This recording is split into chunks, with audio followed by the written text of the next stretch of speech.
Bismillahirrahmanirrahim. Assalamualaikum warahmatullahi wabarakatuh. Perkenalkan, nama saya Kevin Mulaputra, mahasiswa setia Wirbakti Makassar, Stambuk 2020-02-082. Baiklah, langsung saja saya akan membacakan materi, yaitu 1. Perencanaan sumber daya manusia adalah proses, analisis, dan identifikasi yang dilakukan organisasi terhadap kebutuhan akan sumber daya manusia, sehingga organisasi tersebut dapat menentukan langkah yang harus diambil guna mencapai tujuannya. Selain itu, pentingnya didadakan perencanaan sumber daya manusia ialah organisasi akan memiliki gambaran yang jelas akan masa depan, serta mampu mengantisipasi kekurangan kualitas tenaga kerja yang diperlukan. Terdapat beberapa syarat untuk membuat sebuah perencanaan SDM yang baik. 1. Harus mengetahui secara jelas masalah yang direncanakannya. 2. Harus mengumpulkan dan menganalisis informasi tentang SDM dalam organisasi tersebut secara lengkap. 3. Mempunyai pengalaman luas tentang analisis pekerjaan atau job analisis, kondisi organisasi, dan persediaan SDM. 4. Harus mampu membaca situasi SDM saat ini dan masa yang mendatang. 5. Mampu memperkira peningkatan SDM dan teknologi masa depan.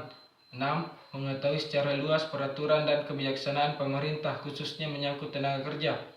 2. Rekrutmen. Salah satu kunci utama dalam menciptakan sumber daya manusia atau SDM yang profesional adalah terletak pada proses rekrutmen, seleksi, training, dan calon tenaga kerja. Mencari tenaga kerja yang profesional dan berkualitas tidaklah gampang, merupakan sebuah kewajiban dalam sebuah organisasi dan perusahaan-perusahaan yang harus melakukan penyaringan untuk anggota atau para pekerja yang baru. A. Definisi rekrutmen. Ada beberapa pengertian rekrutmen menurut para ahli. 1. Menurut Heni Shimamura dalam buku koleksi digital Universitas Kristen Petra menyatakan bahwa rekrutmen adalah serangkaian aktivitas mencari dan memikat pelamar kerja dengan motivasi kemampuan, keahlian, dan pengetahuan yang diperlukan guna menutupi kekurangan yang diidentifikasi dalam perencanaan kepegawaian. 2. Menurut Randall S. dan Susan E. Jackson dalam Nanang Nuryanta, rekrutmen antara lain meliputi upaya pencarian sejumlah calon karyawan yang memenuhi syarat dalam penjumlahan tertentu sehingga dari mereka perusahaan dapat menyeleksi orang-orang yang paling tepat untuk mengisi lowongan pekerjaan yang ada. 3. Menurut para ahli dalam yonder, seleksi adalah suatu proses ketika calon karyawan dibagi dua, yaitu yang akan diterima atau yang ditolak. 4. Penempatan.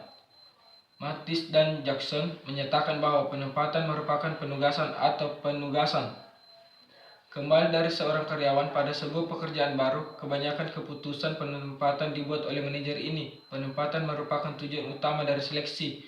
Yang terpenting, penempatan sumber daya manusia harus dilihat sebagai proses pencocokan sebagai baik seorang karyawan dengan pekerjaan yang mempengaruhi jumlah dan kualitas kerja karyawan. Pencocokan ini mempengaruhi biaya pelatihan dan operasi secara langsung. 1. Ketidakcocokan. Perbedaan antara yang orang antisipasikan dan apa yang dialami tersebut ketidakcocokan. 2. Perputaran karyawan baru. Perputaran karyawan merupakan derajat perpindahan karyawan yang melewati syarat, kuantitas, dan kualitas karyawan dari perusahaan. 5. Kompensasi. Pengertian kompensasi SDM merupakan suatu yang diterima oleh karyawan karena karyawan itu memberikan bantuan untuk mencapai tujuan organisasi. Kompensasi meliputi gaji, upah, fasilitas perumahan, pakaian, kendaraan, tunjangan pangan, tunjangan istri, tunjangan kenaikan harga, dan jumlah tunjangan lainnya. 6. Karir. Dengan adanya sistem manajemen karir yang baik, maka perusahaan sekaligus karyawan yang bekerja di dalamnya akan merasakan manfaatnya. Sistem manajemen karir itu sendiri adalah sebuah sistem yang secara langsung berhubungan dengan proses karir dan pekerjaan yang akan dijalin oleh setiap karyawan sepanjang hidupnya dan perusahaan tersebut. Untuk itu ada beberapa tahap atau proses yang harus dilalui yang berhubungan satu dan lainnya. 7. PHK. Apa yang dimaksud dengan pemutusan hubungan kerja atau PHK? Pemutusan hubungan kerja adalah pengakhiran hubungan kerja karena suatu hal tertentu yang mengakibatkan berakhirnya hak dan kewajiban antara pekerja dan perusahaan atau majikan. Artinya harus ada hal atau alasan tertentu yang mendasari pengakhiran hubungan kerja ini. Dalam aturan perburuan, alasan yang mendasari PHK dapat ditemukan dalam pasal 154A ayat 1 Undang-Undang Nomor 13 Tahun 2003 tentang Ketenagakerjaan atau Undang-Undang 13/2003 JO, Undang-Undang Nomor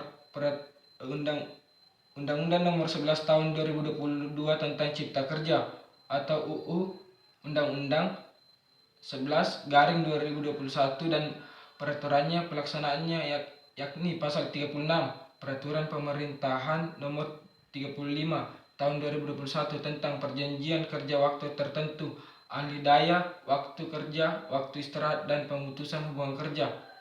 Ya, baiklah, itu saja yang bisa saya sampaikan. Lebih dan kurangnya mohon dimaafkan. Wabillahi taufiq wal hidayah. Wassalamualaikum warahmatullahi wabarakatuh.